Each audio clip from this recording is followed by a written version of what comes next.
Je n'ai aucune commandite, sauf que moi, j'ai trouvé ça dans un petit sac. C'est un chargeur plus pratique que celui qui était venu avec le camion Ford et je n'utilise pas le gros chargeur. Je ne l'ai pas installé, je n'ai jamais eu besoin, j'ai jamais senti le besoin non plus.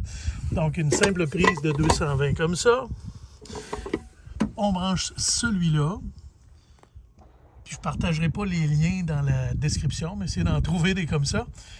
C'est génial parce que tu peux ajuster la puissance jusqu'à 42. OK? Donc, j'ai 50 ampères, mais je peux monter jusqu'à 42. En passant, vous toucherez à votre boîte électrique, ça vient un petit peu tiède.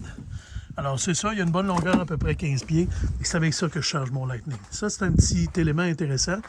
Puis, l'autre avantage, c'est que je peux l'amener à des endroits où j'ai moins de courant, mais il faut comprendre que ce n'est pas l'adapteur qui fonctionne sur une prise ordinaire de 110.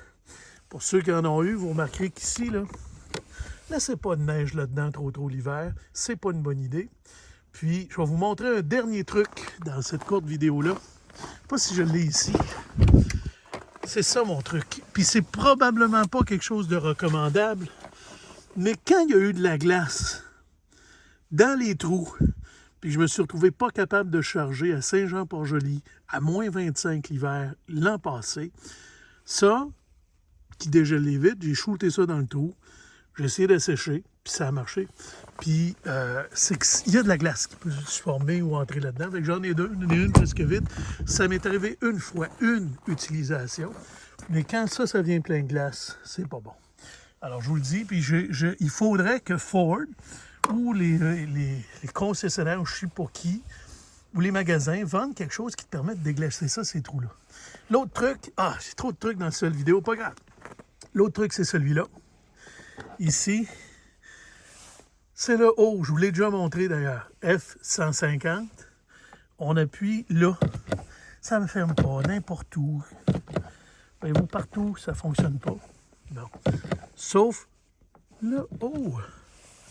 Dans le haut, tu vas toujours barrer, puis même quand on le rouvre, qu'on l'ouvre, pardon, mon Dieu, quel français. C'est ça. Bon, pour les gens du Québec, peut être utile et pertinent. J'avais jamais vu ça nulle part ailleurs. Puis je voulais pas regrouper tous mes trucs en même temps, mais je vais faire le troisième truc, parce que j'ai vu quelqu'un le partager au Québec. Ici, c'est l'ouverture du coffre d'urgence. À un moment donné, quand on laisse traîner des trucs, ils vont aller peser sur le bouton quand on freine. Surtout ça. Fait que, exemple, j'ai quelque chose de lourd là. J'ai ça comme ça. Puis il a appuyé dessus quand j'ai freiné. Et là, le coffre s'entrouvre. Parce que c'est la pire place pour mettre un bouton. Il aurait dû le mettre ailleurs. Et quand on freine, ça appuie. Et ça, il y a des gens que j'ai vus, j'ai ôté des breakers, j'ai fait plein d'affaires. Peut-être que tu as juste quelque chose qui est allé appuyer sur le bouton. Petit détail pertinent et important, ce bouton-là d'ouverture du coffre intérieur devrait être caché. Comme ça, avec quelque chose de fluorescent. Comme ça, il n'y aurait pas de danger. Alors, 3 trucs, un seul vidéo. Merci d'avoir été à l'écoute.